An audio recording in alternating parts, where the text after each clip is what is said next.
एक वेणी जपाकरणा पुरा नग्ना खरा स्थिता लंबोष्टीकरणिका करणी तैल भक्त शरीरिणी वामपादलसल्लोहल लता कंटक भूषण वर्धना मूर्धध्वजा कृष्ण कालरात्रि भयंकरी। अर्थात जहाँ रूप अत्यंत उग्र एवं विशाल, जहाँ वर्ण श्याम कमल पुष्प सदृश एवं जी भयानक अट्टहास्य करुचंती से कालरात्रि दुर्गा देवी आम पाई मंगल करंतु। जय सियाराम। शारदीय नवरात्रि पावन दिन चली। नवरात्रि आज सप्तम दिन। एही दिन नवदुर्गा सप्तम रूप माँ कालरात्रि पूजा करा जाए। माँ कालरात्रि वर्ण गभीर एवं रातिर अंधकार सदृश कला। माँ कालरात्रि गधरे बसी आसी एवं अंधकार और असुरत्वर संहार करुथिबार देवी। कालरात्रि दुईटी शब्द आसी।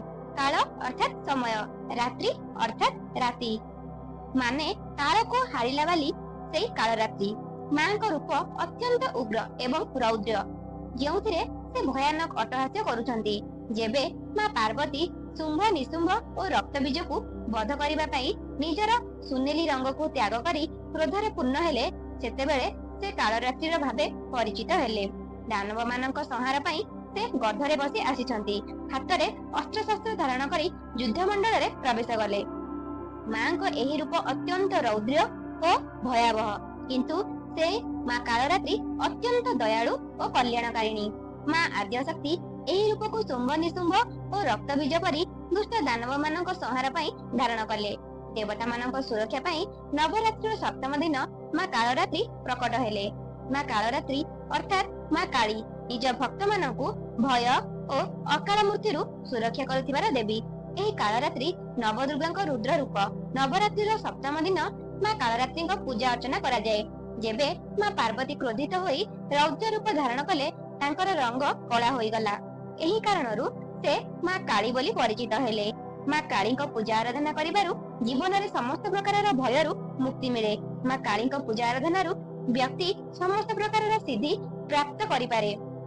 तंत्र मंत्र करुथिबा मानक पई महाकाली पूजा विशेष लोकप्रिय, कारण तांको पूजार विधान मध्यरात्रि करा जाए। महाकाली को दुष्ट मानक संहार करी भक्त मानक सुरक्षा करुथिबा बोली जणा जाए।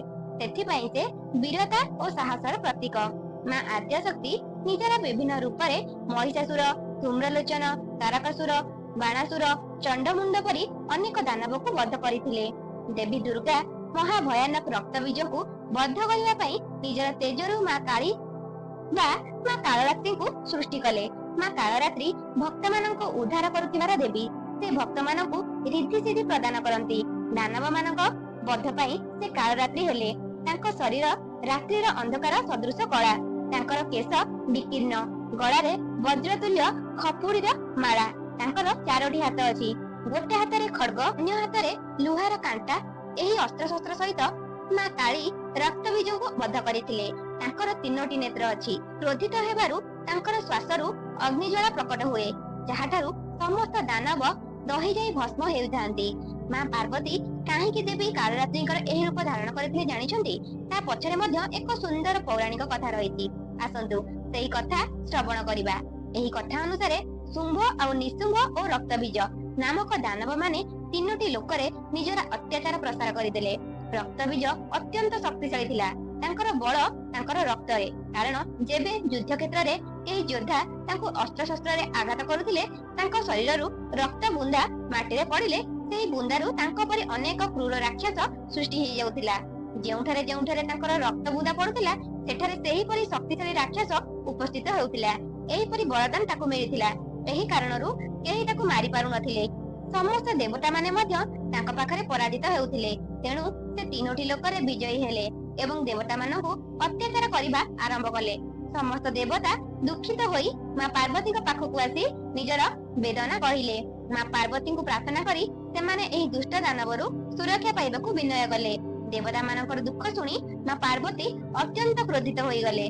तापरे मां आद्यशक्ति मां दुर्गा निज रौद्र रूप धारण करी रक्तबीज सहित युद्ध कले। जेतेबेले मां आद्यशक्ति रक्तबीजक शरीरर कोनोसी अंग काटुथिले, सेही अंगकु रक्तबिंदु भूमि को पड़ जाउथिला। ଏବଂ ସେଇ ବୁନ୍ଦା ଠାରୁ ନୂଆ ନୂଆ ଦାନବ ଉତ୍ପନ୍ନ ହେଉଥିଲେ। ତାପରେ ମା ଆଦ୍ୟଶକ୍ତି ନିଜର ରୂପ ଦେବୀ ଚଣ୍ଡିକାଙ୍କୁ ଆଦେଶ ଦେଲେ, ଯେତେବେଳେ ମୁଁ ଏହି ରାକ୍ଷସର ପ୍ରହାର କରିବି ତାହାର ଶରୀରରୁ ଯେତେ ରକ୍ତବିନ୍ଦୁ ବାହାରିବ ସେଗୁଡିକୁ ଭୂମିକୁ ପଡିବାକୁ ଦେବ ନାହିଁ। ସେମାନଙ୍କୁ ପଡିବା ପୂର୍ବରୁ ପିଇ ନେବ। ଗୋଟେ ବିନ୍ଦୁ ମଧ୍ୟ ପୃଥିବୀରେ ପଡିବାକୁ ଦିଅନି, କାରଣ ଯଦି ଗୋଟେ ଥର ବିନ୍ଦୁ ମଧ୍ୟ ଭୂମିରେ ପଡିବ ତାର ନୂଆ ଅସୁର ଜନ୍ମ ହେବ। ଏହିପରି କଲେ ମାତ୍ର ରକ୍ତବୀଜକୁ ସମାପ୍ତ କରାଯିବ। ମାଙ୍କ ଆଦେଶ ଅନୁସାରେ ଦେବୀ ଚଣ୍ଡିକା ସେଇଭଳି କରିଲେ। ତାଙ୍କର ରୂପ ଉଗ୍ର ହୋଇଗଲା, ତାଙ୍କର ମୁଖ ବିକରାଳ ହୋଇଗଲା। ଯେପରି ମହାକାଳୀ ଦାନବ ମାନଙ୍କୁ ସଂହାର କରୁଥିଲେ, ସେହିପରି ଚଣ୍ଡିକା ସେଇ ସମସ୍ତ ରକ୍ତବିନ୍ଦୁକୁ ପିଇବାକୁ ଲାଗିଲେ। ଦେବୀ ଚଣ୍ଡିକା ଅନେକ ରାକ୍ଷସଙ୍କୁ ଗିଳିଦେଲେ। ରକ୍ତବୀଜଙ୍କ ରକ୍ତର ଗୋଟିଏ ବିନ୍ଦୁ ମଧ୍ୟ ପୃଥିବୀକୁ ପଡିବାକୁ ପୂର୍ବରୁ ସେ ନିଜେ ପିଇ ନେଲେ। ଏହିଭଳି ଭାବେ ଶେଷରେ ମା ଆଦ୍ୟଶକ୍ତି ନିଜର ଏହି ରୂପରେ ରକ୍ତବୀଜକୁ ସମାପ୍ତ କଲେ ଏବଂ ଦେବତା ମାନଙ୍କୁ ସୁରକ୍ଷା ଦେଲେ। ସେହିପରି ଆଜି ମଧ୍ୟ ମା କାଳୀ ନିଜ ଭକ୍ତ ମାନଙ୍କ ଜୀବନର କଷ୍ଟକୁ ଦୂର କରନ୍ତି, ସୁରକ୍ଷା କରନ୍ତି, ସୁଖ ସମୃଦ୍ଧି ପ୍ରଦାନ କରନ୍ତି। ମହାକାଳୀଙ୍କ ନାମ ମାତ୍ରେ ଉଚ୍ଚାରଣ କଲେ ମଧ୍ୟ ଦୁଷ୍ଟ ଶକ୍ତି ମାନେ ଭୟଭୀତ ହୋଇ ପଳେଇ ଯାଆନ୍ତି। ମା କାଳରାତ୍ରିଙ୍କ ପୂଜା ବୁଦ୍ଧି ଜାଣିବା ଆସନ୍ତୁ। ମାଙ୍କ ପୂଜା ବିଧିବିଧାନ ଅନୁସାରେ କରିବା ଆବଶ୍ୟକ। ଏହି ପୂଜାକୁ ସକାଳେ ଶୀଘ୍ର କରିବାକୁ କୁହାଯାଇଛି। ତେଣୁ ବ୍ରହ୍ମ ମୁହୂର୍ତ୍ତରେ ଉଠି ସ୍ନାନ କରି ଶୁଦ୍ଧ ହେବା ପରେ ଗଙ୍ଗା ଜଳ କିମ୍ବା ଗୋମୂତ୍ରରେ ଘର ଓ ପୂଜା ଘରକୁ ପବିତ୍ର କରନ୍ତୁ। ଲାଲ ବସ୍ତ୍ର ପିନ୍ଧି କଳସ ସ୍ଥାପନ ସହ ସମସ୍ତ ପୂଜା ସାମଗ୍ରୀ ଯେମିତିକି ଚାଉଳ, ସିନ୍ଦୁର, ପୁଷ୍ପ ନେଇ ପୂଜା କରନ୍ତୁ। ମାଙ୍କୁ ଆବାହନ କରନ୍ତୁ, ଦୀପ ଜଳନ କରନ୍ତୁ, ମନ୍ତ୍ର ଉଚ୍ଚାରଣ କରନ୍ତୁ। ମନ୍ତ୍ରରେ ଆପଣ ଦୁଇଟି ମନ୍ତ୍ର ମୁଁ କହୁଛି, ତାହାକୁ ଜପ କରିପାରିବେ। ପ୍ରଥମ ମନ୍ତ୍ରଟି ହଉଛି ଓಂ କାଳରାତ୍ରେ ନମଃ। ଆଉ ଗୋଟେ ମନ୍ତ୍ର ହଉଛି ଓಂ ଏಂ ହ୍ରୀಂ କ୍ଲିಂ କାଳରାତ୍ରେ ନମଃ। ଏହି ମନ୍ତ୍ର ଜପ କରିବାରେ ଭକ୍ତିଭାବ ଗାଢ ହୋଇଥାଏ। ତାପରେ ମାଙ୍କୁ ଗୁଡ କିମ୍ବା ଗୁଡରୁ ପକା ହାଲୁଆ ଭୋଗ ଦିଅନ୍ତୁ। ଆରତି, ସ୍ତୁତି ତଥା କାଳି ଚାଳିଶା କିମ୍ବା ସ୍ତୋତ୍ର ପାଠ କରନ୍ତୁ। ସେହିଦିନ ସନ୍ଧ୍ୟାରେ ତିଳ କିମ୍ବା ସୋରିଷର ତେଲରେ ଅଖଣ୍ଡ ଦୀପ ଜଳାଇବାର ନିୟମ ଅଛି। ଏହି ଦୀପକୁ ସପ୍ତମୀରେ ଆରମ୍ଭ କରି ନବମୀରେ ପୂର୍ଣ୍ଣାହୁତି ପର୍ଯ୍ୟନ୍ତ ଜଳନଶୀଳ ରଖିବା ଆବଶ୍ୟକ। ନବରାତ୍ରିର ସପ୍ତମୀ ରାତିରେ ମା କାଳୀଙ୍କ ପୂଜା କରିବାର ବିଧାନ ଅଛି। ପୂଜା ସମୟରେ ମନ୍ତ୍ର ଜପ କଲେ ମା ସଦା ଭକ୍ତ ମାନଙ୍କୁ ପ୍ରସନ୍ନ କରନ୍ତି। ମାଙ୍କର କୃପା ଆସନ୍ତୁ ଜାଣିବା। ମା କାଳରାତ୍ରିଙ୍କର ସମ୍ପୂର୍ଣ୍ଣ ବିଧିବିଧାନରେ ପୂଜା, ଆରାଧନା ଓ ଉପାସନା କଲେ ମା କାଳୀ ଭକ୍ତ ମାନଙ୍କ ଉପରେ ଅତ୍ୟନ୍ତ ପ୍ରସନ୍ନ ହୁଅନ୍ତି। ସମସ୍ତ ମନୋକାମନା ପୂର୍ଣ୍ଣ କରନ୍ତି, ପାପର ନାଶ କରନ୍ତି, ସମସ୍ତ ବନ୍ଧନରୁ ମୁକ୍ତି ପ୍ରଦାନ କରନ୍ତି। ଆପଣ ପ୍ରାର୍ଥନା କରନ୍ତୁ, ହେ ମା କାଳରାତ୍ରି, ମା ଭବାନୀ, ମୋର ପୂଜା ଆରାଧନାରେ କୌଣସି ତ୍ରୁଟି ହୋଇଥାଏ କୃପା କରି କ୍ଷମା କରିବ। ସଦା ଆମ ପରି ପିଲାମାନଙ୍କ ଉପରେ କୃପା କର। ଭଗବାନ ଶ୍ରୀକୃଷ୍ଣ ଶୁଦ୍ଧ ଭକ୍ତି ପ୍ରାପ୍ତିରେ ଯେକୌଣସି ବାଧା ଆସିବ ସେଥିରେ ଆମକୁ ରକ୍ଷା କର। ମତେ ଭଗବାନଙ୍କ ଭକ୍ତି ପ୍ରଦାନ କର। ଏହିଭଳି ପ୍ରାର୍ଥନା ସହିତ ନବରାତ୍ରିର ସପ୍ତମୀ ଦିନରେ ପୂଜା ସମ୍ପନ୍ନ ହୋଇପାରିବ। ଆଜିର କଥା ଏଇଠି ସମ୍ପୂର୍ଣ୍ଣ ହେଲା। ଆସନ୍ତା କାଲି ଶୁଣିବା ନବରାତ୍ରିର ଅଷ୍ଟମୀ କଥା। ପୁଣି ଦେଖା ହେବା ଆଗାମୀ ଭିଡିଓ।